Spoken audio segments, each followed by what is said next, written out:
அக்கா மச்சான் நான் பெரிய மாடு குர்பானி கேட்க போறேன். நான் மட்டும் என்ன அது பெரிய ஆடு குர்பானி கொடுக்க போறேன். ரெண்டு பேரும் நிறுத்துங்க, இப்படிலாம் பேசக்கூடாது. சுபான் அல்லா அல்லாவே பாடகா இருக்கணும். அல்லாவே தூதன் சொன்னாங்க, இறைவன் உங்கள் தோட்டத்திலோ செல்வத்திலோ பார்ப்பதில்லை, மாறாக உங்கள் உள்ளத்தை இறைச்சத்தை காக்கிறான். நூல் முஸ்லிம் 12.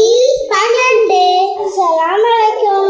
فأصحاب الميمنة ما أصحاب الميمنة وأصحاب المشأمة ما